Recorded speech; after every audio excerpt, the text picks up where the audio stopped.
Welcome to CBR. Miles Morales and Peter Parker are both Spider-Man, but not all of their powers are the same. Here are a couple of things Miles can do that Peter can't. Turn invisible? Not in my universe.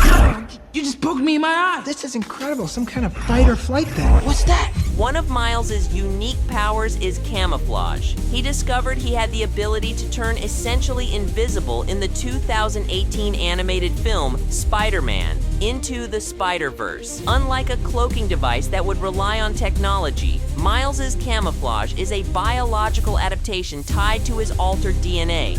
It works biologically, similarly to Sue Storm, the Invisible Woman of the Fantastic Four. However, it is far more limited than Sue's invisibility, and it is caused by the bite of a genetically modified spider instead of exposure to cosmic rays in outer space.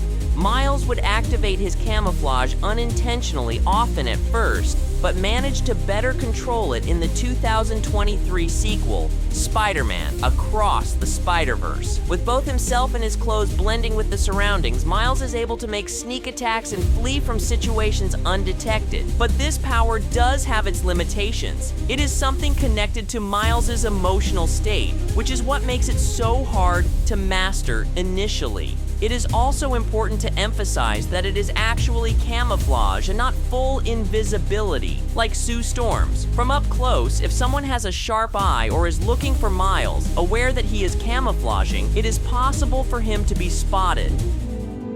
I'm sorry. When will I know I'm ready? Even more complex and useful than the camouflage power is Miles's bioelectricity. Miles is able to generate and manipulate bioelectric energy, delivering devastating shocks to his enemies in the form of different attacks. Bioelectricity refers to the electrical currents naturally produced by living organisms, which all humans have. In Miles's case, this ability is supercharged. His signature moves to put his bioelectric power to use are named as Venom attacks, but they are not really related to poison or venom. For example, his Venom Punch channels a concentrated burst of bioelectricity through his fist, delivering an enhanced, powerful blow.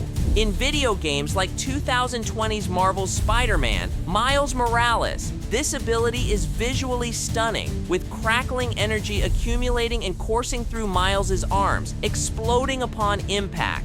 By projecting his bioelectricity in one direction, Miles is able to launch himself up in the air and come close to flying. He can go higher doing this than jumping or web-slinging. In the 2023 Miles Morales Spider-Man Volume 2 series, he further develops the control of this energy to create solid constructs. He creates a bioelectric sword to fight Rabble in issue 12, for example. But while immensely potent, Miles's bioelectric abilities are not without their setbacks. Using bioelectric attacks requires significant energy, so excessive use in battle can leave Miles physically drained. If he is in a weakened state, it becomes a lot harder and sometimes even impossible to channel the necessary energy. Early in his journey, Miles struggled a lot to control the intensity of his bioelectric powers, occasionally causing unintended damage. Although this gets better in time, it is possible that his energy can become uncontrollably strong again. And last but not least, it is possible for some enemies to withstand his bioelectric attacks if they have electrical resistance or a strong insulation, which can force Miles to rely on other tactics.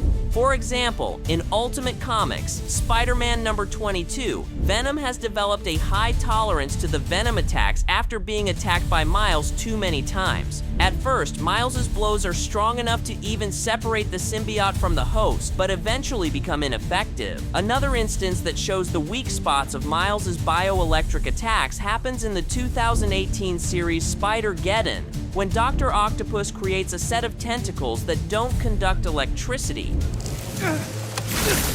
What the?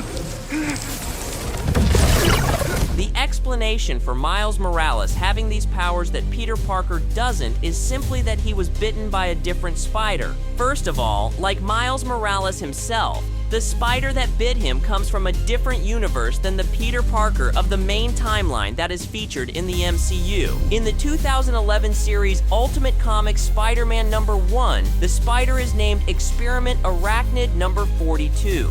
Dr. Conrad Marcus, the Venom of Earth 1610, was a biochemist that worked at Oscorp. He went rogue with the Oz formula, created by Dr. Mendel Stromm and used by Norman Osborn to become the Green Goblin. Marcus injected spiders with the Oz formula and kept them hidden at an abandoned Oscorp laboratory.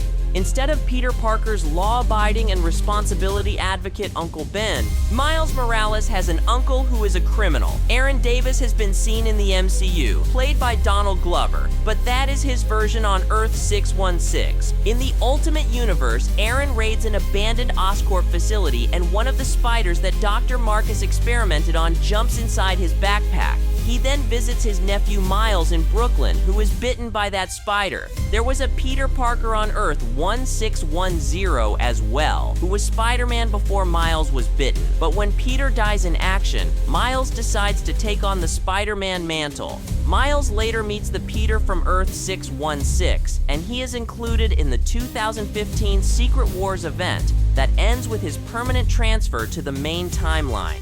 Fans have pointed out that these unique abilities are symbolic to Miles' personal journey. Uncle Aaron? Hey. Camouflage represents his struggle to find his own identity and place in the world. As he learns to control this power, it reflects his growing confidence and ability to temper his emotions. The bioelectricity can be a connection to the teenage, youthful energy that is often associated with Spider-Man. While Peter Parker is no longer a teenager in the comics continuity, Miles came to bring the Spider-Man stories back to their roots in this sense. Unlike Peter Parker's story, which centers on responsibility, Miles' journey is more about self-discovery. He is constantly expanding the boundaries of what it means to be Spider-Man, and that is translated literally in these unique abilities in addition to the classic spider powers. He is naturally worried about living up to Peter Parker's legacy, especially in the Ultimate Universe. He takes over the Spider-Man identity after the original hero dies, which is a lot of pressure. But Miles' story is ultimately about carving out his own path. Other heroes like Spider-Gwen, whose powers come originally from a modified spider, do have one or two characteristics that set them apart. But no other spider hero has such unique features like Miles Morales. This makes fans wonder if Marvel plans on introducing more unique Spider-Man powers in other characters in the future. But for now, we are excited to see how Miles continues to develop and master these amazing assets. You gotta promise, Miles. I promise.